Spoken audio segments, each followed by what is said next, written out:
What's up? Welcome to the AV Club podcast. Got a good one for you guys today. My guest's name is Brandon Lewin. He is the CEO of Big Laugh Comedy, which is a comedy media company. They supply high quality comedy content, whether it's online or in person. I actually did some work for this guy not too long ago in Austin on 6th Street. I got to film big time comedians such as Ron White, Joe Rogan, Tony Hinchcliffe, and a lot of up and coming guys. And it was such a fun time. The comedy scene is exploding here in Austin. So I encourage everyone to listen to this podcast because he's got a lot of cool insight and just a lot of cool stories about what has happened so far in his short amount of time, going all in on his comedy career. Not as a comedian, but as a producer of comedy and someone who brings comedy to the people. So it's a great episode. Brandon is a really chill guy, had a great story, and we just had a great time. It's a cool conversation. So without further ado, Brandon Lewin. Thanks, everybody. Enjoy. Alive, man. How you doing? Good, man. How are you? Good, man. Thanks for coming out here. Thanks for having me, man. This is pretty fucking cool. I like this setup. Appreciate it, man. Yeah. I've been working on it ever since I started it. It's been improved slowly. So new lights, better camera, better mic. So it's a process, but it's so fun. I love it. Yeah, that's awesome. You done many podcasts or? Yeah, I used to do a lot of podcasts. Yeah. So I've run my own podcast. I've probably done 3 or 4 now since probably 5-6 years ago. Oh, nice. So, but the concept of this kind of whole setup where you get the camera, the lights, the microphones, the face-to-face, I haven't done this particular part really? But this is fun though. I'm excited because for me, even over Zoom, Zoom's okay. But the problem with Zoom is you don't get the face-to-face interaction. Right. So this is pretty cool. I'm excited, man. Dude, Zoom is different. I've done 2 over Zoom just because of the ice storm we had, and then of course just distance and people traveling. But it's way different. I love it way more in the studio because it's that interpersonal communication, that connection is just, it makes it different. There's you get a little bit nervous. I'm not nervous, but you kind of feel you could see the camera on you. You can feel the vibe, the energy off the person. Yeah, for sure, man. Yeah. It's awesome, man. So, Brandon, my man. Yes, sir. Tell us what you do, man. Tell us what you do. I'm excited about this one, man. Okay, so what do I do? I do a lot of things. Yeah. The main thing I do is I run a company called Big Laugh Comedy. Yep. And what we do is we provide really high quality comedy content to people. So we right now predominantly are just doing live socially distanced shows still. And we've been doing that since October of this year, or 2020, I should say. And yeah, man. So we do it in Austin. We have shows in San Antonio. Prior to that, I was doing production. You want me to just go into the whole story? Dude, yeah, let it rip. Let me go back then. So I have been an entrepreneur my whole life. I was my first time I learned how to make money was my dad offered me an opportunity because I wanted new Jordans when I was 10 years old. And he's like, screw it, you have enough pair of shoes. He's like, if you want to buy these, he's like, you got to buy them yourself. Yeah. So he basically asked me to look around on how I can make money. And I remember it was I lived in Chicago at the time. I was born and raised in Chicago. Okay. So I was 10. He's like, look outside. I looked outside. There was snow out there. He's like, what do you see? I said, snow's covering everything. He's like, what do you think you can do with that? I said, I don't know. He's like, well, you can go out there and shovel some snow for people's driveways and their sidewalks. Yeah. And they'll pay you money. I was like, really? He's like, yeah. So he kind of hooked me up. I went and grabbed my best friend who lived down the street. We grabbed our shovels, put on all our snow gear, went around. Remember, we both looked at each other, about to knock at the first door. We're like, who's going to do this, right?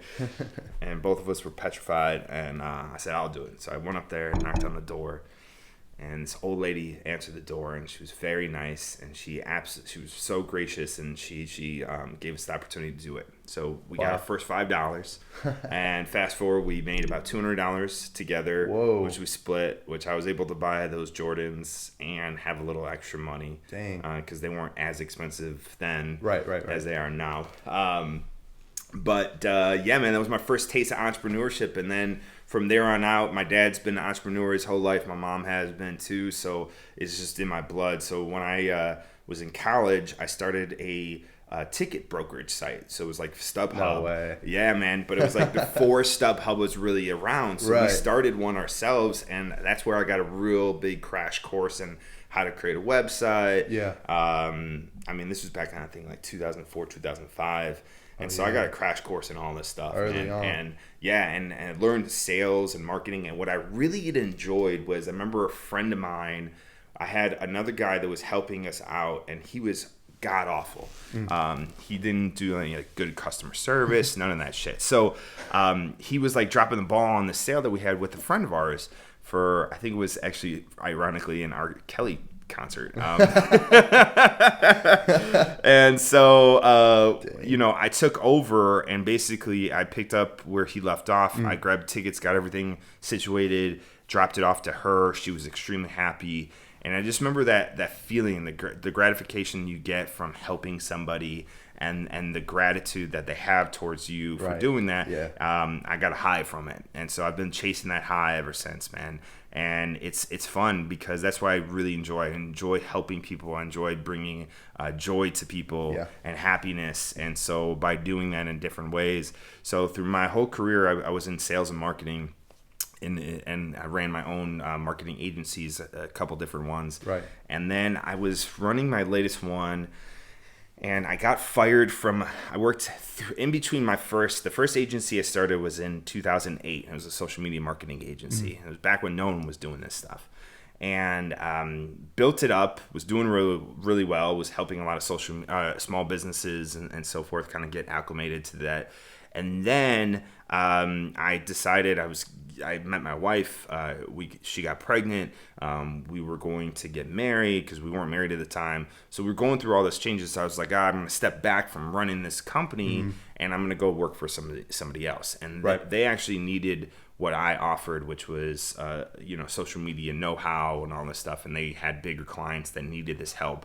And so they acquired the company and myself to come work for them. And it was a horrible marriage. And I learned through this 3-year kind of hiatus of not working for somebody else. I worked for 3 agencies in essentially like 3 years. And I'm just a horrible employee. Once you work for yourself, man, it's hard to go work for somebody else again.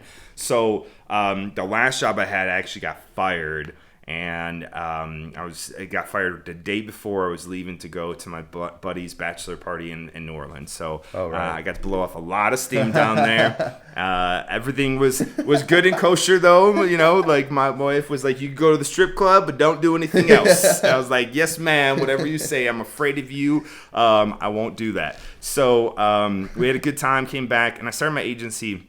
And in that period of time, The company I worked for that actually fired me, they taught me a lot because we worked remotely. Back then, it wasn't very something common, but we had 4 offices, 2 which were in Canada, actually, and then 2 they were in the States, and then we had a bunch of people who worked remotely. Right. So a lot of our meetings were over Google Meetings, and we used Google Docs and Google, the Google Suites, all that stuff. Right. So I learned how to do all this and how to work with clients and so forth on a virtual basis. So when I went to go work for myself, I actually started to work with a ton of clients. I had clients in Arizona, California, Florida, New York, Chicago. And at the time, I remember the family and I took a trip down to Roatan, Honduras. We have family friends that live down there. Oh, and so we used to go there all the time when my kids were younger. But my daughter was, I think, 4 at the time. My son was like a year and some change. And my daughter was down there, and there was a winter storm. We were about to head back. It was like the beginning of January. We were about to head back, and she goes, "Daddy, I don't want to go back to the snow. I want to wear flip-flops all the time." And also what kind of resonated with me, a couple things. One, I was working down there while we were there, and Roatan, or Honduras, is still a third world country. So we had like dial-up internet. So I was still working and handling clients with dial-up internet in a third world country. I was like, if I could do it here, I could do it anywhere. Yeah. I'm like, I don't have to be in Chicago. And then the other thing is, like, my wife is from Miami originally, so she always wanted to kind of get out of Chicago. She'd been there for like 9 years, and so for her it was too cold. And then for me too, like from a personal and business perspective, I've always read and learned that if you want to grow, the best way to do this, take yourself out of your comfort zone. Yeah. Yes. So I agree with that. For me, I don't know what I do crazy shit sometimes, but I was like, you know what? Let's move somewhere warm, away from Chicago, which is where all of our support system is basically, and our and so they're like, let's move. I'm like, let's move away from all this. She was also pregnant with our third child. Right. So we moved away while she was pregnant with our third child to Austin. We picked Austin of all places because we had two friends here, but that was really about it. Yeah. And like how we got into it was like, I've been here a few times because one of my best friends lived down here at the time. And my wife came down here when she was pregnant, like I said, and she ate a bunch of food when she was down here, and she tasted all the great food. She had fried Oreos, she had hot dotty, she all this, and she was like, "I'm sold." She's like, "No questions asked, let's go." And the market even then was really crazy. Like we went to go look at houses, and every house that we went to, it seemed like they would go off the market really fast. So we found a place in the burbs, and we just jumped on it. So when we moved down here 5 years ago, going on 6, about a year into it, I have this tick in me. I don't know what it is, but I feel mortality. I feel the stuff coming back behind me. I feel like at any moment, because like life, like I've seen this from friends and so forth, and through life, you can't control what happens to you, right? Right. You don't know when you're gonna die. But what you do control is what you do with your time here. Yeah. And so my thought has always been is that like, if I'm going to be here, I don't want half-ass shit. Mm-hmm. I want to leave a legacy. I want to make a difference in this world, and I want to make a big impact. And so I've been chasing this big dream and ambitions, and I've never really found my exact path, right? Like I thought marketing was it. And although marketing is good, it just wasn't, really satisfying. It wasn't allowing me to get as big as I wanted to. I've always wanted to run a really large company, making a huge difference in the world. And it's not for the money purposes, although money is great. Right. It's really like what you do with the money, right? Yeah. Like good people can do great things when they have money and power and influence. I agree. And so that's what I wanted to do. And that's still what I want to do. Mm-hmm. So I've gone through this journey. We've been up and down. And about 4 years ago, I had this thing where I was like, you know what? I love comedy. I love making people laugh. It's kind of natural for me.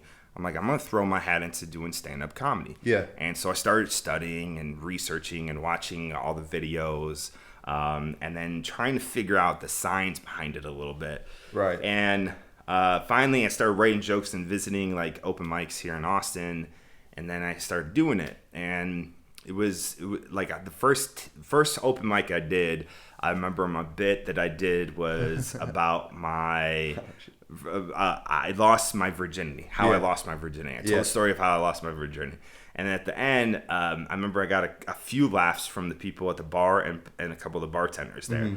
And so I took it. Like I was like, all right, I had a couple of people laughing. I'm gonna run with this sucker. Also, the thing that kind of turned into this was that I morphed into the production side because I quickly realized that to do stand-up, you have to be made a certain way. And I just felt like I wasn't at a certain place in my life where it was good for me to put in that type of work. I understand that. Yeah. And so with a family and still running a business and everything, I was like, I'm gonna turn this into more of a production. But before I did that, I started producing shows because, one, I understand businesses. 2, I've thrown events on before, so I knew how to do this. So I was just like, I'll do this myself. And a lot of comedians don't know how the business side runs. Right. That's why there's agents, and that's why there's managers. Yeah. So I actually took matters into my own hands, being an entrepreneur, and I started opening my own open mic so I could get more time on there and control it. Then I started producing live shows because I had friends who wanted to see me actually do comedy. Yeah. And so I was like, hey, I'm just going to bring comedy to the people because all of my friends lived in the burbs that we live in. Yeah. And there's really no comedy shows out in Leander at the time. And so I found a brewery. They could fit about 100 people outside, And we worked out a deal, did the first show, sold 100 tickets. Dang. So it sold out. Actually had so much that people wanted to get more tickets, but we couldn't offer it because of the fire code. Right. So we sold it out. We sold tickets for like average was like $17 a ticket. Dang. So we made a pretty good amount of money, but I pumped in money to advertisements and stuff like that to get people there. But like a fourth of the crowd was my friends. The rest were people I had no idea that lived in the area. And so it worked, and I was like, great. And I was able to pay the comedians, all the comedians, because I had like, I think 6 comedians on there. Plus, I got to do like 5 minutes on top of it. That's awesome. Yeah. So we did another show, did about 85 people that time. Then we had a little bit of a hiatus because of the holidays, plus I got busy with work with my marketing company. Okay. And then and so I went on hiatus, kind of put it on pause for a little bit. And then I kept on getting signs, like people were like, hey, you should do this again, you should do this again. It was middle of 2019. And so I was like, all right, cool. And I just was like, screw it. I'm not going to do any stand-up, though. I'm just going to get other people to do it. And I'm just going to produce the show. It'll take less stress off of me. Because actually, for me to do the comedy and produce the show, it was so much work. And I got more nervous about actually doing the comedy than I did doing the production side of it. So I did it that way. Again, started doing really well. And toward the end of 2019, I decided I was going to go into comedy full-time, comedy production full-time. Mm-hmm. And I was going to make that leap. And my first big show was Dean Del Rey at March 7th, 2020.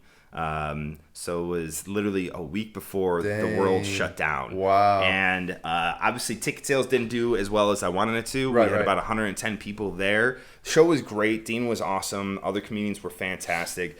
But I missed about a third of the crowd. Right. So at that moment, the company I was running for the production side was called Money in the Bank Productions. I decided to morph it into or transition into, because of COVID and after everything kind of hit, I decided I was going to be like, you know what, let me see how things kind of transpire through this. And so once we started figuring out like the stimulus checks and the PPP loans and all this other stuff, I was like, you know what, screw it. We're actually kind of comfortable right now. I'm going to go into this comedy thing full time, and we're going to do it online for right now. We're going to build a media company off of this. And so more and more people we started doing it with our first show, which was called In the Meantime. And more people, they saw it, they wanted to get involved. And so I always see that as a good sign. Yes. When you're doing something well and people want to join you, you're doing the right thing. Yeah. And so we were doing that, and it was great because the two things we wanted to do. One, we wanted to accomplish to help bring people laughter during these troublesome times, right? The other thing is wanted to provide an outlet for comedians. But the shows that we did weren't stand-up Zoom shows. I don't say hate a lot, but I really hate like Zoom comedy shows. I've tuned into one. Yeah. And, dude, it's rough. Doesn't translate. It's just, it sucks. It sucks for the comedian, and it sucks, honestly, for the audience, too. It's just not the same. No. You might as well just record someone doing comedy in front of a mirror and then trying to put it up on YouTube. Like, because it's the same fucking thing. You're not going to get any laughs from it. It's so awkward. It is awkward, man. So we made it a thing not to do that. That's smart. And we still had comedians run it. We still had comedians on as guests, but it was like, one show was the In the Meantime, which was kind of like a game show, and it was still very funny. Then we had like a variety show where we made comedians come on there and do everything but stand up. So like one guy did cooking lessons, like what to make with leftover hot dog buns, and he like made 3 dishes with it. Same guy ended up doing like what did he do? Josh Firestein out of Tacoma, Washington. He showed us how to wash a cat, how to give a cat a bath, which is very highly entertaining, by the way. Sounds like it. With like Tremaine Bradley did one where he sang Trapped in the Closet by the Isley Brothers. And so he did like a reenactment of that and sang it, and it was hilarious.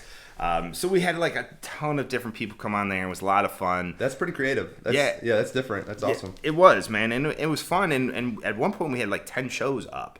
But things towards the tail end of 2020, things started to get like people were getting just like stagnant. They were getting bored with it. I think they were just over one, they were bored of being inside all the time. Two, like being on the screen all the time. So it was just like we started to pull it back a little bit, and then we were also given an opportunity where things were opening up, and I saw more and more people that I knew that were putting on shows in like Texas. Right. And I was like, oh man, should we throw our hat in the ring and start to kind of get back to this stuff? But I was like, if we do this, we got to do it the right way.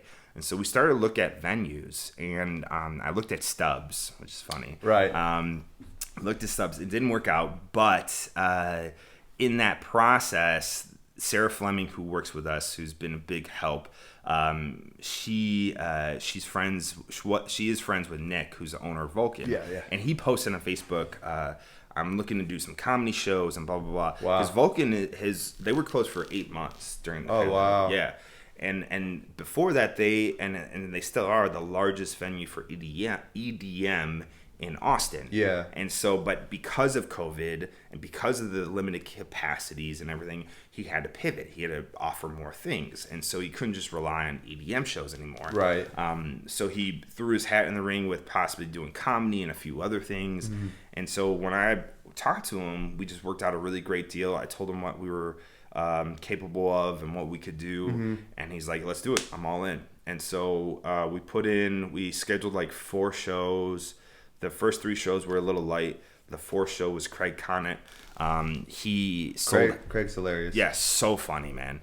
And he sold out. He brought Ali Makovsky as his feature. Wow. And between the two of them, they sold out about 100 people at the time. Wow. And it was a great show. The very next show was really what put us on the map. We did a show, I think it was like less than a week later. It was a Wednesday. And it was a one-off night, and it was Tony Hinchcliffe. He came to headline. Yeah. And I strategically knew, like, if we could get Tony in Austin, knowing that Joe just moved here, there was a high possibility that we could possibly get Joe to come out. Right. So it worked out. Yeah. Wow. Because the day of the show, I got a text message, I got a voicemail from Tony. It was like, Brandon, this is Tony Hinchcliffe, I got my the great and powerful Ron White. It wants to come by. Where can he park his tour bus on 6th Street? I was like, 6th Street. I don't know where the fuck you're going to park it. Yeah. And so we kind of were working through that situation, and we jumped on it. And then I got a text message and 2 hours later, be like, hey, Joe's coming by too. He's like, where can he park? And so we're like, everybody's like jumping on it. We know that we have Ron White, Tony Hinchcliffe, and Joe Rogan. That's crazy. And so, sure enough, no one else knew this, that were coming in the show. They just knew Tony was going to be there. Right. And he sold out the show. He had 143 tickets sold, which is pretty much capacity. Capacity is a little bit larger than that. But that, like, from how we set up with tables and stuff, it was sold out. And so he came, did the show. Joe's first time doing stand-up in Austin. Ron's first time doing stand-up since COVID. Yeah. And obviously I wasn't involved in any of that, but obviously listening to the JRE, you kind of hear a little bit of that stuff. And so I guess Joe Rogan had Ron White on and mentioned that Tony was doing a show that night. So I was like, oh, that's strange. And then I swear to you, the next day I saw the pictures of them at the Vulcan, and I was like, what? Yes. So it hit, and it was right away. It was like a huge deal to like the consumer. Well, that day of the show, Tony. Can you scoot a little closer? Yeah. That day of the show, Tony did the JRE. Yeah. And so they talked about it on there. He was like, I'm going to be at the Vulcan. That's crazy. Blah, blah, blah. And since then, Vulcan's got mentioned quite a bit on JRE. Also, Joe and Ron and Tony have all come very regularly. Like, you can see Tony's been there probably like 17 times now since he moved here.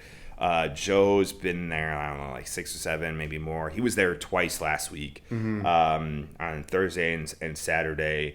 And Ron kind of comes whenever he pleases, but he's great too. So they're amazing. And Joe jumped on stage on Saturday and this really made me feel good. Where he's like, we've been at Vulcan a number of times. This is like our adopted home. Yeah. And when he said that, I was like, oh man, this is awesome. Oh, that's crazy. Because what we try to do with the shows that we run is to make it very comedian friendly, right? Like, we want them to feel comfortable there. We want them to have a good time, And so like even on Thursday last week, everybody who was there, all the comedians, they stayed in the green room till like 12 or 1 o'clock in the morning. I was by far gone at that time, but they were just hanging out, drinking, having a good time, shooting the shit. Yeah. And that's kind of like what they did. Yep. In the Comedy Store and in LA. And so they just needed another place for that. And so Joe has set in, and he is opening up his own club. Right. We don't know exactly when, or where, but he, and when that happens, I'm sure that'll kind of transition into it, which is perfectly fine. Yeah. But at the same time, it's like just to be able to be that adopted home for them right now. Yeah. It's just like the biggest honor in the world, man. Yeah, especially since you just, like you said, you just jumped into this like less than 5 years ago, like a year ago, right?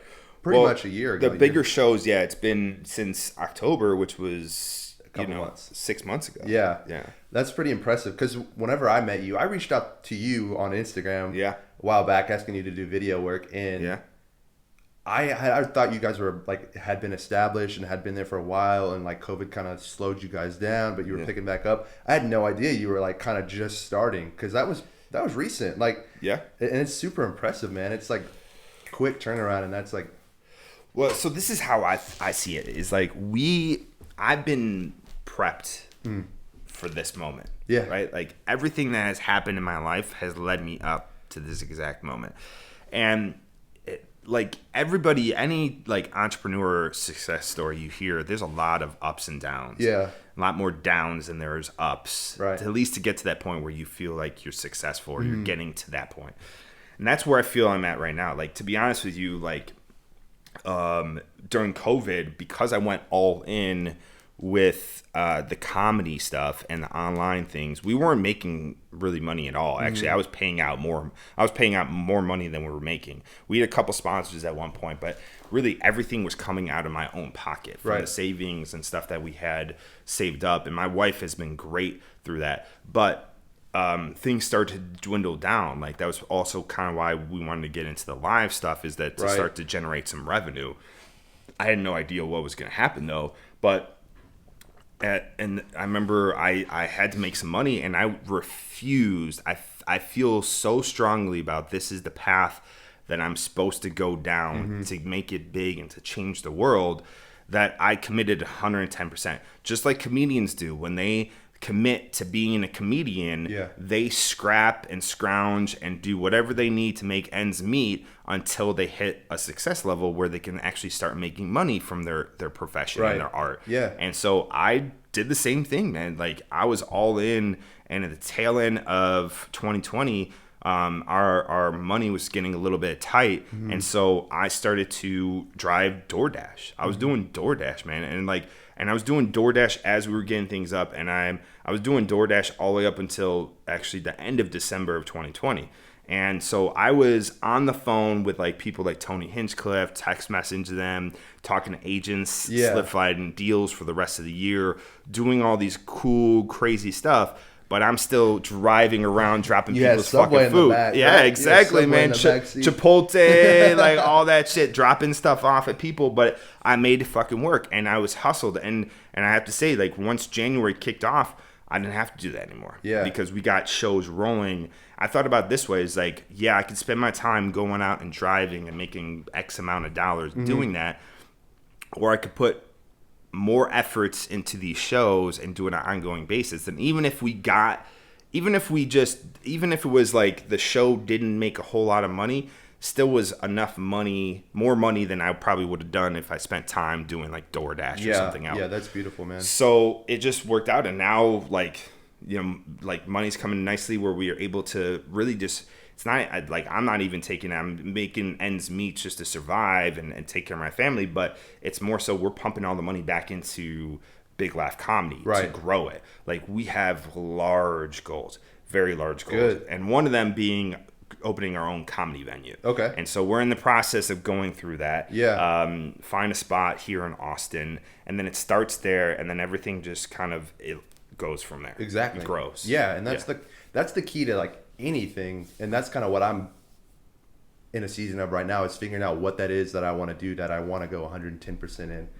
and then there's just so many things that, just like you know, like as an entrepreneur, like I do my own photo video stuff currently right now. And then I like comedy too. So I'm like, oh man, there's like a bunch of stuff, but it's beautiful that you understand the fact that comedians,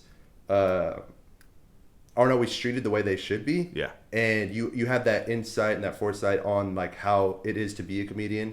And then you like just show love to them and you make it as beautiful as you can for them. That's probably why Joe said that in the first place, is because he truly feels like the people he's surrounded with at this venue are just all in and truly there to help and for the people. You're right, man, because I think I have a unique perspective is where like I'm not necessarily like I tried comedy. Right. I wouldn't call myself a comedian. Right. And there are other comedians who are trying to be operators too, which I don't think works. I think you have to focus on one or the other, right? Yeah. And so I'm a fan first and foremost. Yeah. Like every person that I book to come out to the shows, I literally like their comedy. I'm a fan of their comedy. And there's other characteristics and situations why we figure out who's good fit for what we're doing right now as far as like booking comedians. But it starts with if they're funny or not, right? There are some people out there I don't find funny and they're bigger names and I still won't bring them, Yeah. And because I have to like them. But at the same time, like I talked to Joe, one like decent conversation I've had with Joe in the green room. We were talking about kind of the venue and he was mentioning certain things and kind of like acoustics and just providing feedback, which I love. Like comedians come in, they give us feedback and I'm like, let's test it out, right? Like, let's see if it makes it better. If it makes the experience better, by all means, let's do it. Yeah. And so, but Joe was like, he asked me, he's like, what do you do here? I was like, I book all the shows, I do all the comedy shows. And I said I mentioned in the conversation how that Vulcan does EDM as well. And he's like, well, why don't you do like music or EDM or any of this other stuff too? I was like, comedy's my life, man. I'm like, I love comedy. Like, that's my passion. Like, I don't want to do anything else. Eventually, I think maybe like music would be cool to do because we've done some stuff where like comedy and music mixed together. Which that's cool. Yeah. Yeah, we did a show with David Lucas he has a show with Keys, John. His nickname is Keys, but he's a keyboardist for Gary Clark Jr.'s band. Yeah. And so he also is kind of the head of the band that they also do the Kill Tony show at Antone's. And so David Lucas has brought them out a couple times to do 2 shows at Vulcan, and he brought the Sunday before, they did call it Big Ass Comedy Jam, and they had like Ricky Duran there who was playing the guitar. He's from The Voice, and they were all killing it, and it was cool. It was like music mixed with comedy, and we're gonna be doing that on an ongoing basis now. So cool. Every other Sunday, starting actually this Sunday, March 21st. So, and then and it's gonna be a lot of fun, and it's cool, man, because it's like a mixture. It's like comedy with music, and then they even had this guy Chris Rogers, I think is his last name. He's a local artist. Okay. He was on the side and he was painting a mural of Patrice O'Neal. Oh, that's so which cool. was so dope, man. So you had did these they auction moving. that off? What happened to that? Someone bought it. One of the people good. there bought it off of Chris Good. at the show. I saw that on y'all's Instagram. That looked cool. It was, man. It was super cool. Actually, Chris is going to be coming out every Thursday now and painting during the shows on Thursdays. So it's just cool to like mix all the art and like bring in different communities, because like at the end of the day, art is art, comedy is art, music's art. Like, it's all, if you can bring all those arts together, it's a really fun experience. Yeah, very unique. It is, man. That's so unique, man. Yeah. But I love shit like that, and that's why I work with a lot of people, because David Lucas, like, motherfucker is a grinder. Like, he works his ass off. You'll see if you follow him on Instagram, he's here, he's there, he's flying all over the place. He'll do something in Miami, come back. Next thing you know, he's here in Austin. Then he's back in LA doing something else, blah, blah, blah. He's all over the place. But he's funny, he grinds it out, and then he's also very creative, and he's an entertainer. He was the one that kind of pulled all this together. And to be honest with you, like, I've thought about doing these things in the past, but he was the one that kind of brought it to fruition with his show. And it's just fun to like see all this kind of come together. That's and then so cool. The audience loves it too, man. It's like you said, it's a unique experience. Yeah, the Vulcan has a really cool stage. It's like a half stage, half catwalk. There's like a little section where you can walk forward if you're the performer, and it's so cool. Yeah. I love how it's like slightly elevated. Everybody can see. There's an upper balcony. You could definitely tell it's like an EDM type place. But y'all, I saw that y'all took the DJ set off, which makes it look a little bit better in my opinion. But it helps a little bit. It gives you more room. Yeah. And then it's more of like a traditional kind of stage because then instead of the catwalk, we just extend the stage out a little bit with those platforms. And so that stage is all complete custom made. And so that little DJ booth that's kind of there, because they're EDM, it makes sense for them to do it. But when we have like bands on Sunday, we take those off. Yeah. And it really works well. That's awesome, man. Yeah. What's your so I know that you guys obviously do it at the Vulcan, and you do a little bit in San Antonio. Where do you guys do that stuff at? I follow Davey. I know Davey's pretty involved in Big Laugh and Davey basically runs the show down in San Antonio. Davey has been a godsend. Like, I remember Davey was actually one of the first people to start producing shows when things started opening up. Yeah. He was doing it in San Antonio. He did like drive-in shows and a few other things. And I remember when he was first doing it, he reached out for like some marketing help, and I kind of gave him the tips that what we were doing and what we saw that worked. Yeah. And so he was very appreciative. We just got to talking and we just clicked. Like, he's a hustler, man. He works his ass off, and I'm a workhorse too. So like you'll see, like I work my butt off, man. Yeah. And people who are around me, they see it. And Davey, I feel like, is the only person I've felt that could kind of keep up with my pace. Yeah. Like sometimes I feel like he'll outdo me, and then it kind of motivates me to do more. It's like that friendly competition. Yeah, in man. In a beneficial way. Exactly. Davey's hilarious though, bro. He is funny. Davey's a comedian. I met him. I did interviews for you guys. Like I recorded the interviews, and he was one of the interviewers. I've never met a guy like him. He's so funny, man. He's nonstop. He's unique, man. He's a cool cat. He's got a great story. Yeah, I'm trying to get him on here. Yeah. You should, man. Whenever he comes back down here, I've been trying to like persuade him to come down here to do some more stuff. But like, I'm sure he'll come on the show. Yeah, but he's great too. We talked about it a little bit. He said he's down. He just he lives in San Antonio. It's kind of a drive, so just gotta figure it out. But yeah, maybe it's a thing where he comes down for like a show or something like that, or we put him on for 5 minutes, and then he has an excuse to come down here a little bit earlier. Yeah, that'd be cool. Yeah. What is your so with this comedy venue that you're hoping to get and start on your own? What is your goal with that, or like do you have like a set date you're looking to start that, or? Yeah, so the goal is about end of summer to get things up and running. Oh, wow. Like we're not in a huge rush because we got things rolling with Vulcan, and it's a nice. We have a nice flow, and so. But the problem is that like we are building up this momentum, and I have really strong relationships with the comedians and agencies that we book comedians for. Yeah. That they want these comedians, bigger name comedians, want to come through Austin, and they want to play specifically play Vulcan, right? But they want a weekend, and we have to compete. Like so, typically how we run is that like. Friday and Saturdays we have to share with the EDM DJs. Yeah, I noticed that. So we're not able to do 2 shows in one night because typically for like a 2 show in one night, you want like a 7:30 time slot with a 10 p.m. for the late show. And we're just not able to offer that right now. And it really is kind of hindering us both from a revenue standpoint, but also from what we can offer the comedians. Right. And if there's going to be heavy competition coming up, like we are probably going to see about 5 comedy clubs open up in Austin by the end of the year. Insane. Yeah. Cap City's opening back up, right? They're opening back up. And Cap City is interesting people, man. They run an interesting operation, and they're no longer really owned by the original owners of Cap City. Helium, which is a larger club, they bought up most of them, and so they run a very interesting operation too, where it's kind of like if you don't play one of our clubs, you won't play any of our clubs type deal. So they're like kind of kind of trying to monopolize. Yeah. Well, they started strong arm comedians and agencies, and for like a business perspective, like if you're gonna play one club versus playing 9 clubs, yes, it makes sense. But at the same time, like if you come to headline in Austin, you want to drop in somewhere else, they're pretty much no. So and they put a 12-month. What I've heard is they put a 12-month radius clause, meaning that you can't play the area for 12 months.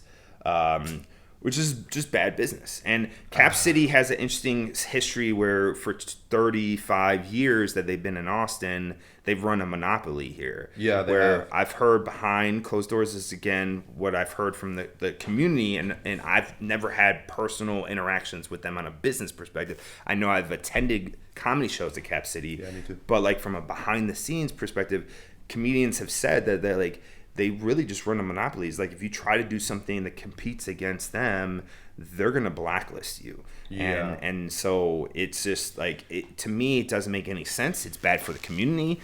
That is bad for the community. But at the same time, I'm a competitor, right? Like I got a call from an agency, and an agent was like, Brandon, I'm gonna tell you off the record, but like, if anybody, and I'm going to say this because like I'm not naming them or whatever. Yeah, no names. But they said that if Cap City has told us, or Helium, however you want to say it, has told us that if anyone has a working relationship with Helium already, comedians have a working relationship, if they play Vulcan, they're going to no longer have a working relationship. They are not allowed to play Vulcan. And I was like, holy shit! They feel so threatened by us. they're literally trying to block other comedians. Yeah.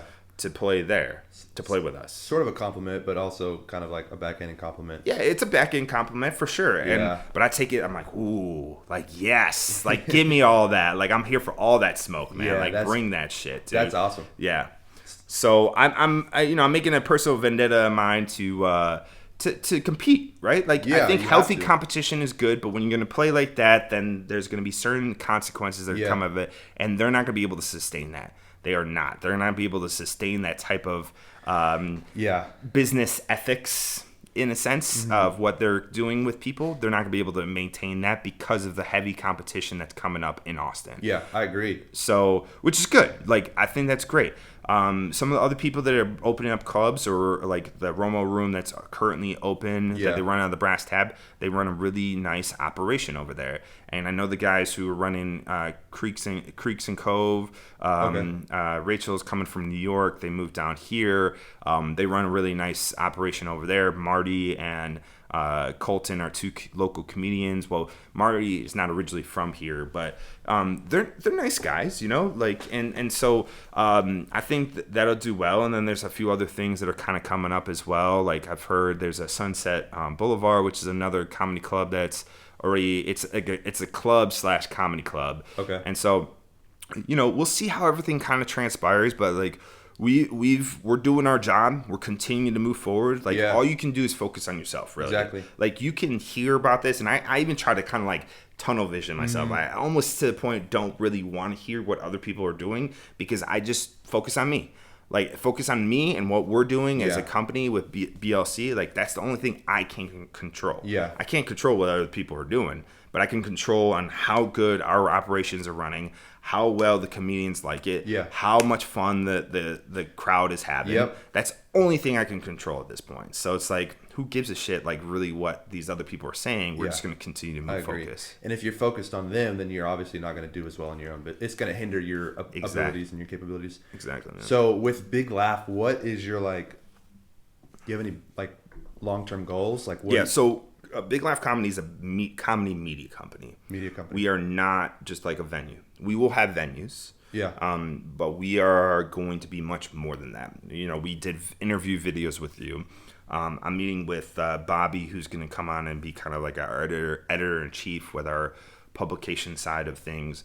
We're going to be producing content on an ongoing basis. So there's a lot of things that you're going to come up, and we're going to hit every demographic from top to bottom. And really, I guess the best way to describe it, because there's nothing like this right now, right? Like there's no offline and online kind of combination of things. Yeah. And nothing that really has come into the comedy world or comedy industry and wanted to disrupt it. There's a lot of things that we have that is going to flip the the industry on its head. Yeah. And I'm not gonna go into details just because smart. I don't want too many people getting in the wind of what we're doing. Yeah. But you're gonna see big things coming from us in the next year, 2 years, 3 years. Yeah, good, It's man. gonna be big stuff, bro. Dude, I love it when people disrupt industries. Yeah. That's one of the coolest things about just the free market we have, and like the ability to create your own business and the creativity you have within that. It's just so cool when you see somebody just flip something on its head and just destroy it in the best way possible, which is what you guys are doing. Yeah. It's dope. It's really about, to me, it's really about giving the power back to comedians. You know, things that resonate. I mean, I always had this philosophy from the beginning when we started doing stuff in during COVID with the digital media stuff online. But even like the message also resonated really strongly when the video for Dave Chappelle came out. It was called Unforgiven. I don't know if you saw that. Yeah. He had a couple stories in there, and one of the stories was, talking about how he was on the streets. I forgot, it was like New York or whatever, and they were doing the cards. Yeah. And the guy taught him, he's like, never fuck with somebody else's money. Yeah. It's like one of the lessons he learned. And then he told this other story, and Dave's just like the epitome of a storyteller, like the best storyteller of all time. And then he goes in to talk about how Comedy Central screwed him out of his own name. And he didn't know any better that he trusted these agents to sign the contract, and he was young and dumb and just trying to make some money. Needed the money, And little did he know that if he walked away because he was unhappy, which he was at that point, that he was going to lose his name. He lost his name. He didn't have the rights to his name. That's crazy. So to me, it's like, why should people even get to that point, right? Like, that's my thing, is the control, the control and the power should be in the comedian's hands. They need the help because they don't understand the business side. They don't want to run the day-to-day operations. They just want to focus on comedy. But they should still have that power in their hands to say, I want to do this, I want to do that. This is what I own. If I'm going to put out my blood, sweat, and tears and work, I should be getting paid for it and paid for it handsomely, and stuff along those lines. And unfortunately, there's some circumstances where they don't do that. They don't get that.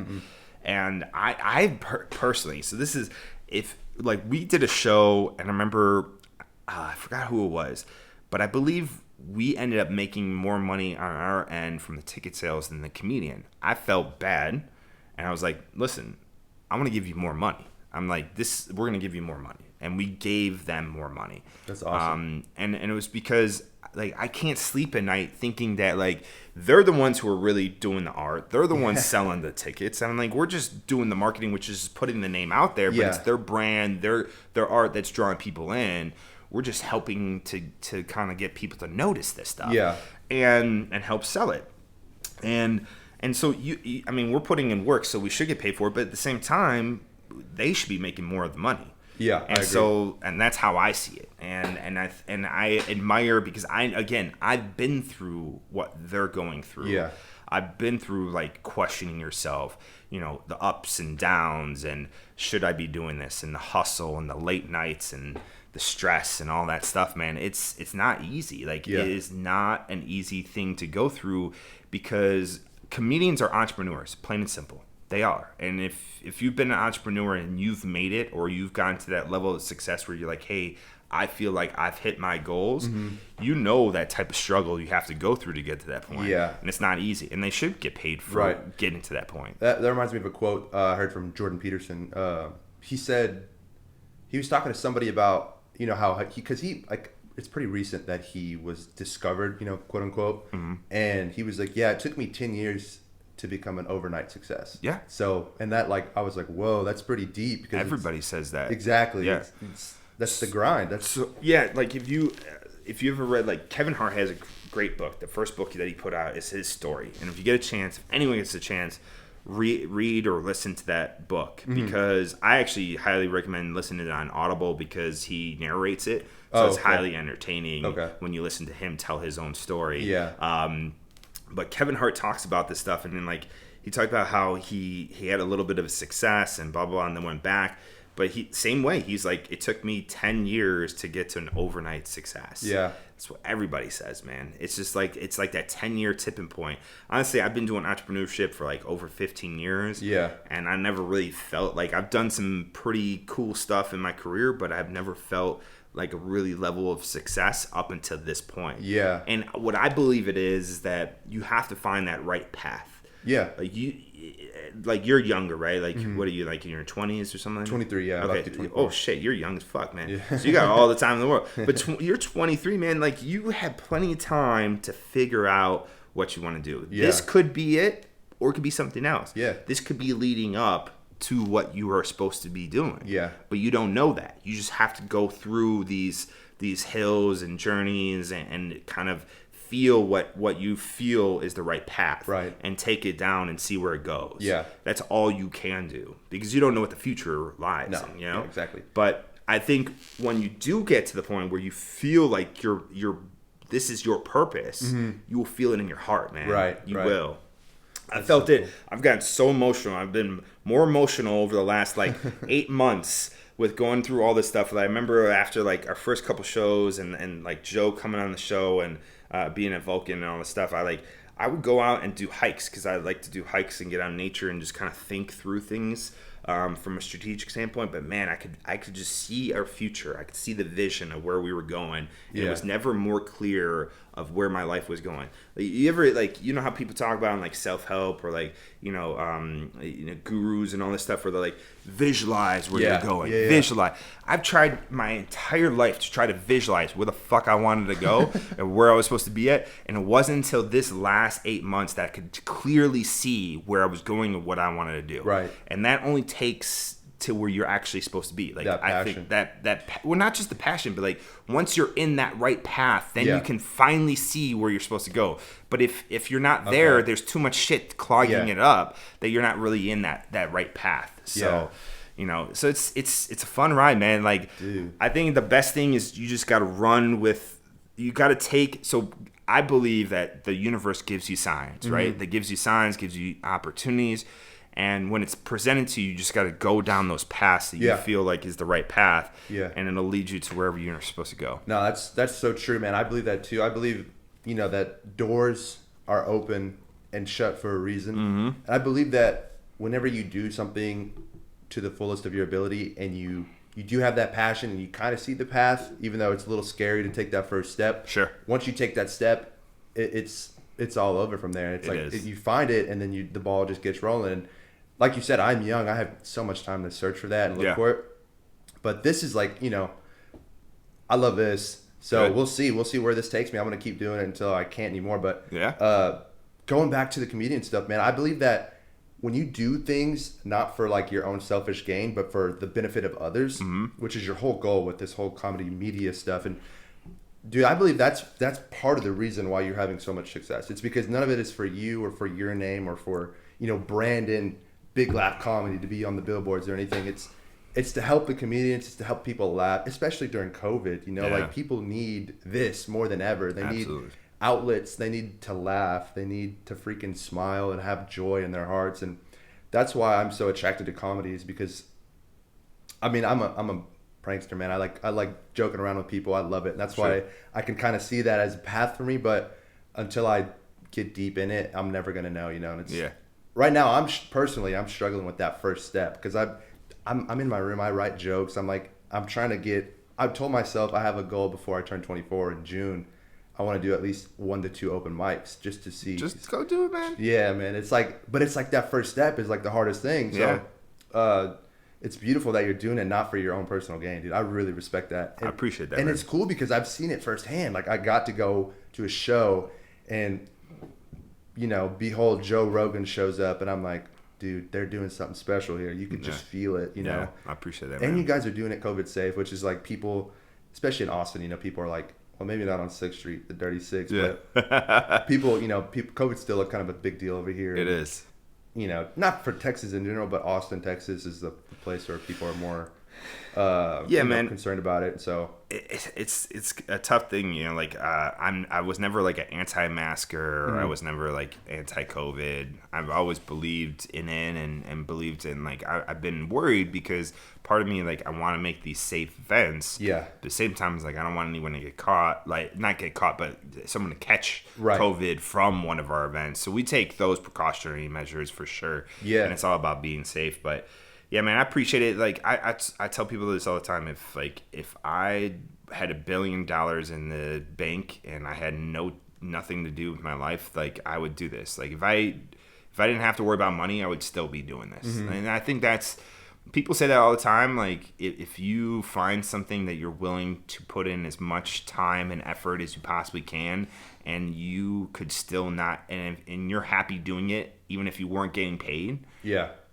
That you're in the right place. And so that's where I feel I am, is that because I would do this all day. I have a ball, man, like hanging out with some of these bigger name comedians, watching comedy on a ongoing basis. I mean, like this week alone, we have 6 shows and 6 nights. Yeah. And I don't really like, we had it the first time like 2 weeks ago, and that was a little grueling, just because like it's the first show kind of set the tone. It was right. It was a crazy show, but and that kind of like led into the rest of the week. But this I've figured out, like, pace yourself, take it easy, get your rest, don't drink, or don't drink that much, and like that type of stuff. But you gotta love what you do, man. And I think you're right. Like if people want to be successful, I think the most successful companies in the world are the companies that empower others to make money, right? Like Amazon. It's a marketplace. Yeah. I mean, like, it legit is a marketplace. They're just kind of like the middle people. They happen to own some stuff, but like, how many people have brands and sell stuff on Amazon and so forth? And people are making billions of dollars. I mean, all right. So for example, I just looked at our tickets for Austin. We sold $38,000 in the month of February for tickets. Yeah. Okay. $38,000. 70 to 80% of that goes back to the comedians. Wow. Like we're giving, like what is that? I don't know, like probably like $30,000 is being paid out to comedians. Yeah. For a month.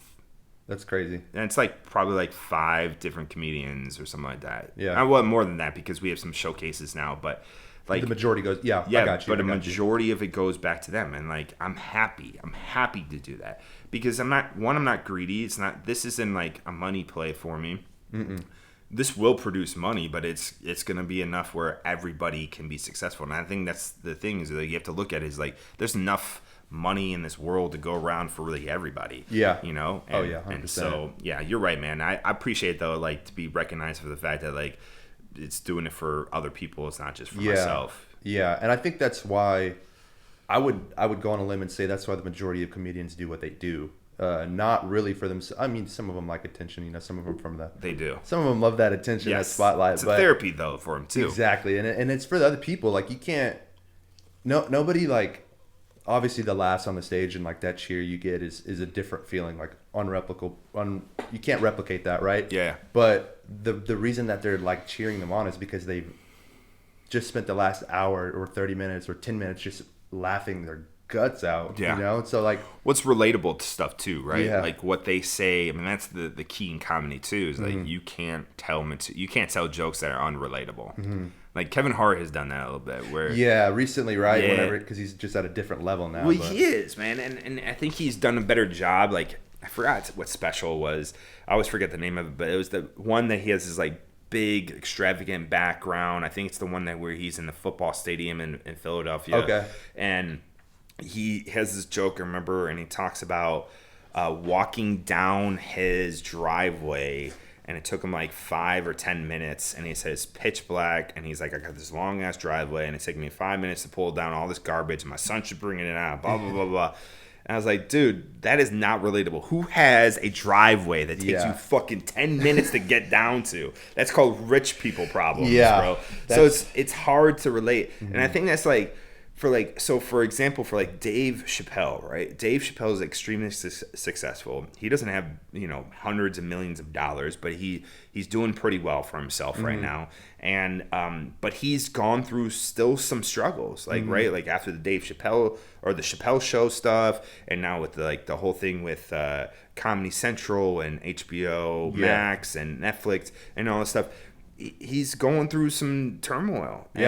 but it's good. It's good for comedy because you need that stuff. That's stuff that you can talk about. That's why they like the special that Kevin Hart did, where during the pandemic he recorded in his house. The most recent one. Yeah, I was a little disappointed because I was expecting him to get a little bit more into his personal stuff, especially things that had happened between the last special and that special. Right. Where like he went through a car accident, broke his back, had to rehabilitate and get back into it, and took all this time off. Like, talk about that, man. Like, where is that? Because people can relate to that shit. Yeah. But he didn't go into it. I was a little disappointed. The only thing he referenced about it was the fact that he couldn't wipe his own ass. Yeah, you know? but that other was than that, yeah.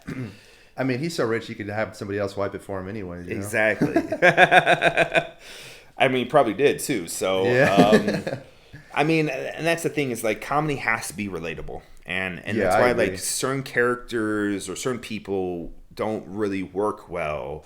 Like I had someone break this down for me is like attractive people have a hard time being comedians because if you're super fucking pretty and you get up there, it's not relatable. That makes sense. Because they don't go through the same. Yeah, they don't go through the same turmoils and struggles that people who are not as pretty as them go through. You know, dude. And it's both like guys and girls. Like, it doesn't matter because like guys who are pretty too, they get stuff handed to them and they have experiences and you know they don't have to worry about trying to pick up chicks. They don't get nervous talking to girls. Yeah, that's true. Very true. There's all that stuff, man. And so see, that's another reason why I think I'd be good at it, man. It's because I'm not that pretty. I don't know, man. You're regularly handsome, you know. Appreciate it, man. Dang.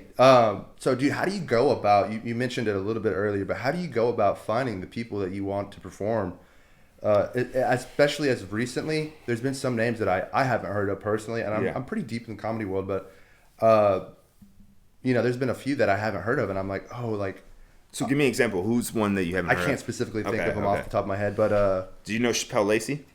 I know, dude. Yes, I listened to Fighter and the Kid like for years with Brian Callen, and it's a little different. What are your thoughts on that show now that Brian Callen's not on there? So all right, I'm gonna be honest with you. Be honest, dude. Okay, I don't listen to as many podcasts as I once used to. Okay, just because I'm not in the mode of you're consuming. In grind mode. Yeah, I'm in grind mode. Yeah. I'm like.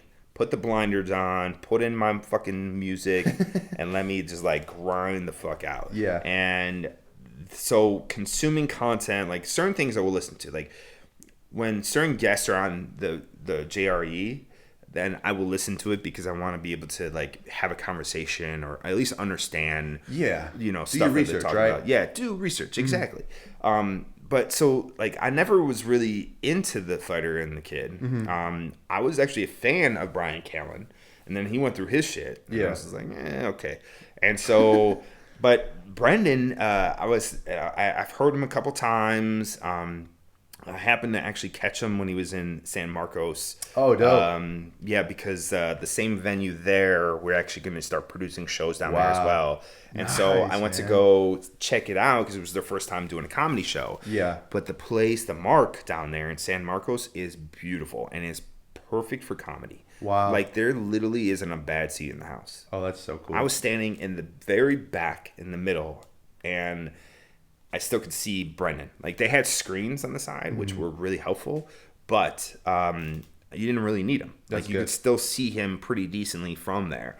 And so it was just great. But I got to see him. He was funny. What'd you think of his comedy? I thought it was great, man. Yeah. I thought he was funny. I thought he had some really good jokes. He does a great job of getting the crowd kind of into it and like. So comedy is always supposed to be like a conversation, but it's a one-sided conversation, right? Because you can't they ask questions, they don't really want you to answer those questions because it throws off their beats and the rhythms. And so for them, you have to really stay on point. But he did a great job of just being able to like bring in people, bring in the crowd, talk to them. I thought he was great, man. Yeah. So I'm excited. He's coming to Austin. We're bringing him to Vulcan. And so, and this is the thing is like, to me, the biggest compliment is that when we bring in comedians and they like it so much, they tell their friends. And when their friends hear about it, then they request to come here. And so a lot of times now we're getting a lot of people who are reaching out to us to want to play at Vulcan because they heard such great things. Like, we've had Allie Makovsky there twice. She featured once. She headlined the second time. The coolest thing about Allie when she headlined, she's big. She's gonna be huge. If you don't know Allie Makovsky, you should follow her. She's funny as shit. She is funny. But she came and she sold the place out at like 140 some tickets. And when she came up on stage, there were people going, Allie. They were like calling her name out. It was the coolest fucking thing I saw in the world. Like for a young comedian who doesn't really headline that often, and she's kind of like on the up and up right now, but she's just starting to get up there. And because she's starting to get up there, to hear people kind of chant her name, it was so cool to kind of be a part of that experience, just a little bit, right? Yeah, like it's not much, but that's dope. Yeah, it was cool. And so Allie is friends with Chappelle. And I'm assuming Allie said some good things about us. I mean, I know Craig has said a lot of good things about us. We've gotten quite a bit of referrals from him. And Allie, must have said good things to Chappelle because word got back to him. Right. When I saw him, he was like, man, I heard really good things. He's like, this place is great, blah, blah, blah. And so I told him, I appreciate that, man. I'm like, we just try to make this really comedian friendly and all this stuff. He's like, you're doing a great job. I was like, appreciate it. Next thing you know, Chappelle did 2 shows, sold out both shows. After the first show, I got a text message from Brendan's agent being like, hey, Brendan wants to come and play the Vulcan. Dang. And he's like, can you do this date? And I was like, we'll make it work. Yeah. Like, we'll make it fucking work. So we get it all set up. He's like, that's badass. He's coming in for 5 shows in April. It's going to be killer, man. Tickets are already gone on sale, and people are starting to buy them up. And where do they get them? Go to blcomedy.com. blcomedy.com. Yeah, you can see all our comedy shows are up there. We don't have all of them quite up yet, but most of our shows that are lined up, actually, I should say like half of them aren't up yet, just because we pretty much are booked out till August, and then we're gonna start moving into the tail end of the fall and winter, and then we'll start booking out to 2022. How was Chappelle's shows? He was great. So, so you asked about. I'm gonna go back to the original question. Okay. So you asked about like some of the names. Like Chappelle was he was funny as hell. He was great. I loved him. I think he's another one like him and Ali, and then like even like Fahim. Fahim Anwar is such a good. So he's funny. He has a character. It's Lance. I forgot his last name, Canstopoulos. Yeah, that's how I first got introduced to him, because he used to do that all the time at the Comedy Store, and so I used to follow him. I was like, man, this dude's so funny, because his getup. If you've never seen it, like YouTube Lance. I think it's Canstopoulos. Yeah, Canstopoulos, and he's like this like kind of Greek like foreign guy. He's got a mullet. He wears a wife beater. I guess I don't know if that's PC or not, but whatever. Yeah, he wears a wife beater, and then he dances on stage. Yeah. It's so freaking funny, man. Yeah, I've YouTubed that a few times. It's so funny. Even on YouTube, that's hilarious. Yeah. Just like that stuff right there is just undeniably funny. Absolutely. And so I got first introduced to him, and so I was like, he moved here. He moved here, and so he's been on a ton of shows at Vulcan as well. Nicest guy in the world. Nicest guy. But him, Chappelle, Allie, those are the next wave of up and coming superstars in the industry. Yeah, I see that. Like you'll see them in the next 2 years. They're going to be taking off. Yeah. They're kind of on the step right before where like Schultz was, like Andrew, a year ago was starting to sell out clubs and stuff like that. But like he took it to a whole new level, man. And like what he did during the pandemic was like people should learn, like they should study that. Like comedians should study what the fuck he did. Yeah. Because he took an opportunity and he ran with it. Like he could have sat there and sat idle, which a lot of comedians did, or you could take it and create something from it, and that's what he did. And he talks about it. And he's just a smart dude, man. The one thing I have to say, if most people don't know this, because if you're not really into the comedy world, most comedians are extremely intelligent. I would say all of them are extremely intelligent. Yeah. They're like, some of them are like borderline, kind of like could be like on the spectrum type deal.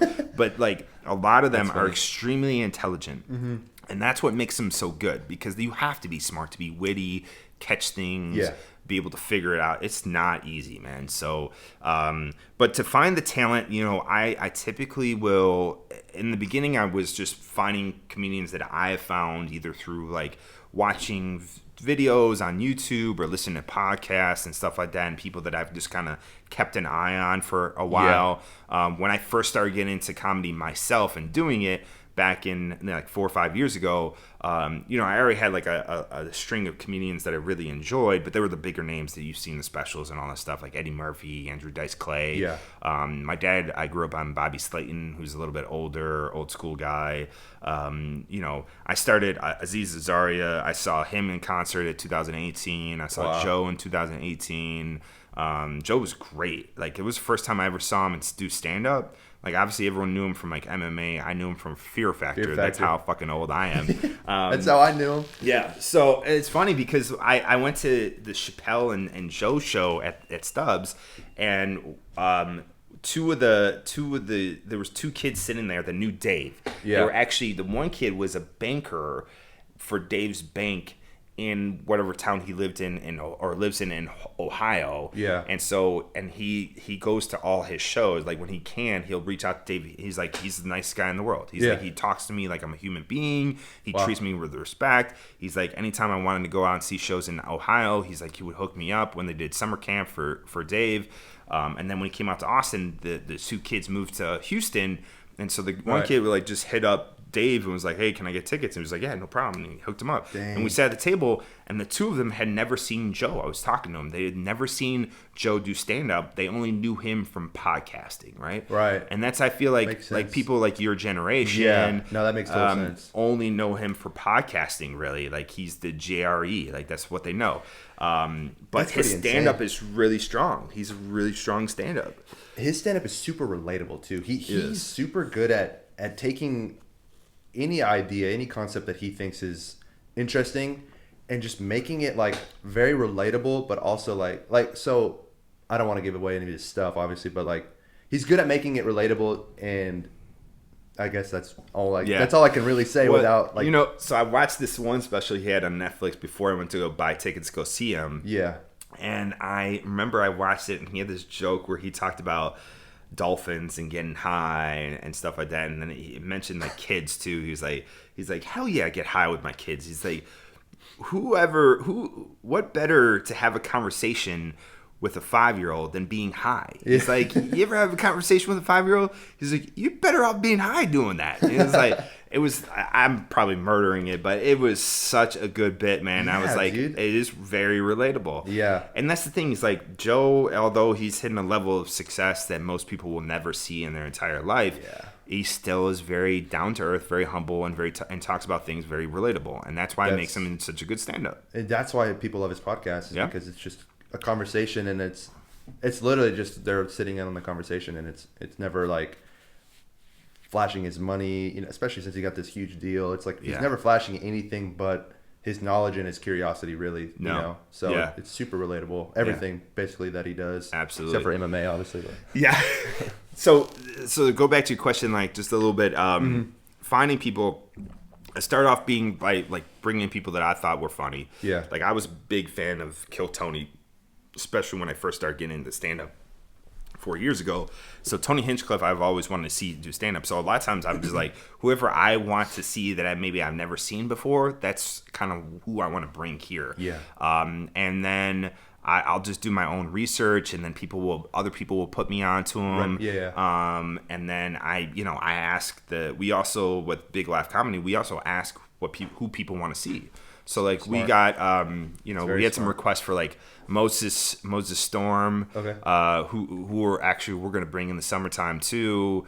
And so like we pull from every source possible, and then agents also will put us on to people because they're trying to push their clients or whatever. And it's cool, like as long as they're funny, right? Like I have to see their stuff, and we kind of have a science of who we pick a little bit just right now because of how our strategy is of who we're bringing in. That's good. That's wise, I think. Yeah, but it's fun, man, and like I enjoy so. For example, we had this agency reached out to me, and they're like, "Hey, can you do this person, this person?" Like Chris Kattan is one of the clients. They're like, "Hey, can we do Chris Kattan?" I was like, "Yeah, absolutely." And from Night of the Roxbury and Saturday Night Live, if you don't know who Chris Kattan is. Yeah. Okay. First when somebody mentioned it to me, I was like, Chris Kattan, why does the name sound so familiar? Because I hadn't heard his name in forever. And they're like, yeah, he's actually a pretty good stand-up. I was like, all right, cool. So we were talking about that, but then we're like, hey, I got an idea that I want to run by you. And they're like, this person went viral. They're actually really good stand-up, but they don't have a huge following right now. We're just trying to get him some stage time. And Hannibal Buress is a friend of theirs who is also trying to really help get him on and put him up on the scene. And so Hannibal will actually help promote his shows. And I was like, and they're like, you'll do Hannibal a favor, you do us a favor, you do this guy a favor, and I was like, all right, cool. Like, to me, as long as there's the opportunity there and the person's funny, like, we'll give them a chance, right? Yeah. Like, we'll put great. them, put them up. And I want to be able to do more, but that's part of why we're doing what we're doing now, because once we can get to that point where people recognize that Big Laugh Comedy is a trusted source for extremely funny, high quality content, then there will be no question about whether they know them or not. Right. They will be willing to buy that ticket just to come knowing that we put them on. Yeah. And I've gotten that already, like, with some people. I've gotten to the point where we started doing the Death Squad secret shows on a regular basis. In the beginning, though, we had this guy named Dustin Ybarra. Yeah. I don't know if you... Oh, dude, he's so funny. So funny. But Dustin is, like, one of the most underrated, funniest comedians out there. He doesn't have a big following on social media because he doesn't really do much on that. Yeah, he's not active. But he is so funny, man. Like, one of the funniest guys. And he talks about fast food, which is, like, super relatable. Dude, yes. And I talked to him. I was like, dude, you did 15 minutes of fucking fast food jokes and people were killing. He's like, bro, I got 45 minutes of fast food jokes. He's like, you don't understand. That is so funny. But he's, like, one of those guys where, I would love to put him on because he's just not. He came up with, like, Chris D'Elia and all these people, Really? and he has these stories of, like, when they both were starting off, they both were auditioning for certain things together and all this stuff. But Chris D'Elia just happens. His family is very well connected in the industry, and so he was sprung up, got the leg up. Yeah. And so that's kind of like how it works, right? Yeah. And so, unfortunately, that's our goal, though, is the Big Laugh Comedy is to provide a brand where a Dustin Ybarra doesn't have to get lost in the mix. Yeah. Which is so cool. Yeah, where a Sam Comro, I think that's his last name, Samuel, or Drew Lynch is another good example. Have you ever heard of Drew Lynch? No. Drew Lynch is so funny, dude. Like, I saw him live at Cap City a couple of years ago, and he has a really good, interesting story. But he is known because he was on America's Got Talent, and he made to, like, the finals of America's Got Talent. But, like, we want to take comedians who feel the need to have to go on America's Got Talent or some of these other odd places to kind of get recognized, that they don't have to go through that. They can just come to this known brand that people trust and know that high quality content, and they can discover new comedians coming up and find these people, man. That's amazing, dude. Yeah. And that's like, you're going to just explode the comedy world like that. People are going to know that, and especially comedians are going to love that. Yeah.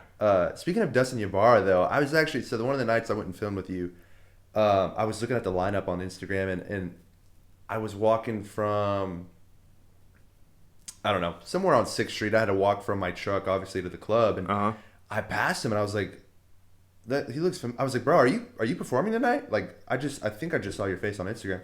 And he was like, oh, yeah, dude. Like, scratchy voice. And he was like, what's your name, man? And I was like, dude, I'm Aaron. I'll be filming tonight. And he's like, awesome, man. Well, I'll see you in there. And it was so cool. It's the chillest, that's a good impression, chillest too. Experience. Thanks. It was such a chill experience. And first impression, he'd never met me before. He had no idea. And he was just super nice. And, like, he's a very nice guy. Yeah, people like that are just, you can't help but root for them, especially when they're, like, undeniably funny. It's so funny, man. If you show me a person that doesn't laugh at his freaking fast food jokes, then they're insane. Exactly. So just to go back on that story, I didn't really finish it, but Dustin Ybarra was on one of the Death Squad shows, and this guy hit me up, and he's like, hey, I'm going to grab tickets to this. He's like, who should I keep an eye out for? I was like, yo, watch out for Dustin Ybarra. Yeah. He's a killer. And so the guy came to the show, saw the show, hit me up the next day, was like, dude, you were so right. Dustin Ybarra, his 20 minutes was worth the entire show. Yeah. He's like, that's what he wrote to me. And he's like, from here on out, I trust anything you say when it comes comedy related stuff. Dope, man. I was like, that is what's up. And but like, it takes one person, but like, each person slowly but surely, that's what we want to build. Exactly. Man. Yeah. Have you ever, this is kind of going off topic, but have you ever been in the Comedy Store and like seen shows over there? No, so I've been out to LA hundreds of times, and I have never made it out there, and I will once things get back and it's back open and stuff like that. But yeah, unfortunately I haven't, but I'm excited because I will get to go there, and I think I'll be able to experience it a little bit differently than I would have if I went there prior. But yeah, I'm excited. Have you ever been there? Dude, so I went to LA with my roommate. He's actually on a flight there right now, but we went to LA, and I was like, I've been pretty decently big into comedy for a few years now, and so I was like, man, we have got to make a trip out here. It's hot. This is like the biggest and best it's ever been. Yeah, there's comedians every night. Like we'll go on like a Tuesday and we'll see who like the best lineups we can ever see. Yeah, it's and amazing. So Jeremiah he had a show up called Stand Up on the Spot, and so that was in the small room. I think it was called the Belly Room, the smallest room ever. Super super close. Like probably from me to like, you know, the stairs is like how close the comedian was, and I was like pretty far away. Yeah. And anyways, that night we saw Bert Kreischer, we saw Joe Rogan, we saw Tony Hinchcliffe, and we saw, I think that was it. And then Jeremiah went up there with a couple of them. But nice. It was the coolest experience ever because like just knowing the history about the Comedy Store and just the atmosphere, it's like insane. The vibe you get walking in there, you're just like, whoa, you see all the names that are written on the wall of the paid regulars. And that room was so cool because, like I said, it was just so intimate. And the guys weren't even doing their bits, their stand up that they normally do. It was stand up on the spot, so it was all improv, like all off the top of the head. And so it was so cool, man. And then Joe walked out. I was like, dude, good set. And I gave him a fist bump, and he was like, because he didn't know. I guess he couldn't see, but he was like, and he's got some big ass mitts. But it was, dude, you have to go. You have to go. Especially once it gets back. I think the comedians, well, obviously, you know that they love that place. Yeah. Everybody still loves it. And so there's going to be like a different level of respect, and like, for sure, the vibe is just going to be, it's never going to go away. No. You're just being in there, you know, it's never going to go away. But especially when those big names kind of come back and visit, and it's going to be cool. Yeah, it is going to be cool. I'm excited to go back there. Yeah. I'm also interested to see how this all shifts because Joe has said this a number of times. Pretty much anytime he goes anywhere, he's like, he's turning Austin into the comedy mecca. And if anyone who can do it is Joe fucking Rogan. And it's already started, baby. I mean, yeah, it has. I mean, honestly, I wouldn't be in the position I'm in if it wasn't for him. I also wouldn't be in the position I'm in if it wasn't for Red Band. I wouldn't be in the position I'm in if it wasn't for Tony. Like, all those guys, I owe a ton. Joe, I don't know as well, but Red Band and Tony, I've been able to develop a relationship, and both are great guys. And they do a ton for me, you know, like, I don't know if they know this or not, and I've told them a few times, but I'm super grateful because it wasn't for them, I wouldn't be in contact with some of these people, and we wouldn't be able to be in the position that we're at this point. Yeah. But Comedy Store is definitely not going to go anywhere. It's a staple. It's got so much rich history there. But, you know, it's going to be really fun to see how all this kind of changes here because Joe's going to have his own place, and he's going to pretty much turn it into like a workplace just like the Comedy Store was for everyone just to come watch really high quality, you know, comedians work out their shit and have a really good time doing it, man. So it's going to be fun. It's so crazy, man. Yeah. It's like, you know, you do owe a lot to them. You could say that, right? But just because of the nature of the beast, like they have to perform, and you had a club open. Yeah. But also, man, you can't discredit the hard work you put into it. Like, and it's also the timing of it just couldn't have been any better for you. Like, COVID was like probably the biggest blessing ever for you. Like, it was. And in hindsight, you know, like, I feel bad sometimes because people are like, how was pandemic for you? I was like, it's fucking awesome. Yeah, it's the best thing that ever happened to me. I was like, geez, dude, you don't understand what this did for me. Yeah. But I mean, the good thing about it is that helping you is helping thousands of other people because they're getting that joy and that laughter and the smiles. Bringing it back, man. I'm bringing it back. But bring it back. The callback. I like it. It's dope, dude. I can't get over it. I'm freaking grateful that I'm the tiniest part of it with you guys. Appreciate it, man. And then I'm like, of course, you do great work, bro. Like, appreciate it, man. I mean, I have people who are in that world of like production and editing and videography, And even yesterday, Yoni, I'm sorry, I always pronounce his name wrong. But Yoni, the best barbecue, he'd run a podcast, but he does a lot of video, does a lot of work with like Kill Tony and like all the comedians. And he produces some really high quality videos too. But he was telling me last night, he was like, yo, that video, he's like, who produced that video for you? And he was talking about the one that you did for me. Oh, dope. And I was like, yo, this kid Aaron, who reached out to me, who wanted to do a free video on, and he reached out on Instagram. I'm like, and then we paid him to do some other stuff for us too. But like, I'm like, he's like, dude, you need to get that video out there. He's like, you need to put that out more and more because it's a really high quality video. Appreciate that, man. And I That's was like, cool. yeah, bro. I mean, like, real recognizes real, right? You know? So, you know, like, you're doing really good quality stuff too. So don't, like, you know, diminish your work as well. It means a lot to me. Yeah. For someone who's 23 too, man, like, fuck, I mean, you look like you're 30, but still. Yeah, I've heard that. I've heard that quite a few times. My girlfriend is, she's like 28. Oh, shit. She doesn't like it when I say that, but she's 23 also. No, but she likes the way that she likes that I look older because then it makes her feel better about dating a little bit of a younger guy. Yeah, it's kind of. But you're kind of like mature though too, so you know. Yeah. At least on the surface, I don't know how you are behind closed doors, but you know. Yeah, that's what they all say. But that's cool though, man. Yeah, like you do really good work, man. You just got to keep doing what you're doing. I think you're gonna be a big part of everything. So. Yeah, I really want to. I truly just want to. You're gonna help us out more too. Like we're gonna do more work together as well. And that's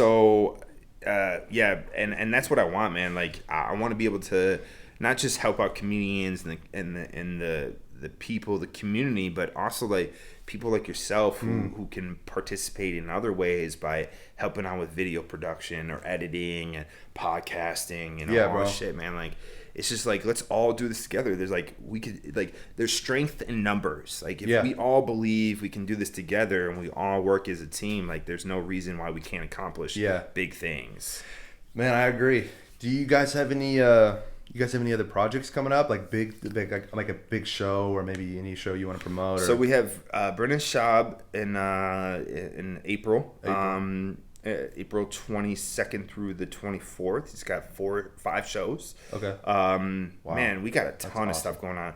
Mark Norman, we're bringing to San Antonio. I was about to ask you about him, bro. Yeah, he's coming to April too, but he's going to Paramount. Okay. Which is cool. Yeah, which is fine. But we're bringing him to in June. We're bringing him to San Antonio. Okay, I'll be there for 4 shows. Yeah, I think it's 4 shows, and then we're doing 2 shows in San Marcos actually. Okay, that same weekend. So, dude, Mark Norman is one of the funniest comedians I've ever. And whenever you think of comedian, it's like you almost think of that person with the comedian voice and like, well, hey, what's the deal with? And he's like the epitome of that. He's like the perfect example of that. Everything about this. But he pokes fun at that specific thing, which is so funny. Dude, oh my god, dude, me and my brother love that guy. We're gonna go see him in April at Paramount, and then I'm gonna go see him in San Antonio for sure. That's awesome, man. We got a lot of big things on the horizon. I mean, like, I would just say it's 2 things: is follow us on social media. Instagram is a good place at Big Laugh Comedy Network. You check out our website at Big Laugh Comedy. That's going to look a lot different in the next couple months. We got a lot of new content coming out. Good. That's a big thing too. We're going to start producing a lot of content, profile pieces on people, news related stuff in the comedy world. I feel like there's really not like a news smart. central for comedy related stuff. Yeah. And that's what we want to be a part of what we have in our plans. And then man, I mean, like, we got keep an eye on San Antonio. We got another tour that we're working on. It's not like a tour, but it's going to be probably like a little Texas tour. Yeah. And so we're just finalizing those details. Perfect. And then hopefully we'll be able to get it rocking and rolling. And yeah, man, just and also I would say go on to blcomedy.com if you want to get like exclusives of who's coming out, get stuff right to your inbox. I highly recommend signing up for our email list, which is a free email list. It's for VIPs. We send out like exclusives of when shows are coming out before people really know about it. Oh, nice. So you can get first pickings. That's as well as sometimes we'll throw out some discount codes. It's not always about the discount codes, more so just the exclusive like things before everyone else gets it. But which is huge, which is huge because then you get the first picks on the seats and all that stuff. So you can go to blcomedy.com /VIP-list. VIP-list. Yeah. Okay, cool, bro. Do you guys sell merch? Not yes. yet? Yeah. So we just started, man. Like I got the shirts. Yeah. The shirts. We got 2 different kind of shirts. We got the one with the big one. This one. We have tank tops for the women. We're gonna have we got crop tops for women too. I even got kids shirts because I got kids. Dope. Nice. So they're gonna be wearing them. I'm gonna be pimping them out. That's beautiful. And then we got hats too. A lot of people love the hats. Yeah. I'll get you a hat for Hell sure. Yeah. That'd be awesome. Yeah, man. So we got merch and we got more stuff coming out too. Cool, man. Yeah, Big bro. Laugh Comedy. Yes, I'm sir. so freaking pumped, dude. Thanks, I'm so bro. pumped. Dude, thank you for coming on. Thanks for having me, man. Do you want to shout out your personal Instagram or just a Big Laugh? Yeah, just follow Big Laugh. Okay, Big Laugh Comedy, baby. Yeah, I mean, you can follow me too if you want to. It's at Brandon M. Lewin. I'll throw it in the description too. Yeah. But what I would say is if you're a comedian, don't hit me up on Instagram and try to ask for time. My personal one. I have so many people who are like, they're like, that's why I had like a little hesitant to put on my personal one. But if you guys want to follow me, like I put out comedy stuff and all the pictures and things like that. So you can follow. You could follow me on there. But if any comedian's interested in getting time, definitely hit us up through Big Laugh Comedy Network on Instagram. That's the place to go to. Okay. Yeah. Perfect, man. Well, I appreciate your time. Thank you for having me, man. Dude, this was fun. This was a little fun. bit different in person, right? Yeah. It's a lot better in person. Yeah, I think it's definitely easier, you know? So yeah, it's real. I see why Joe Rogan does it. It's addicting. We've already been doing this for over an hour and a half, so it's like it's like a time warp, dude. Damn, man. Yeah, I can tell because I got all these missed calls and text messages. All right, bro, start that grind up again. I appreciate you coming in, Brandon. Thanks, bro. Appreciate it.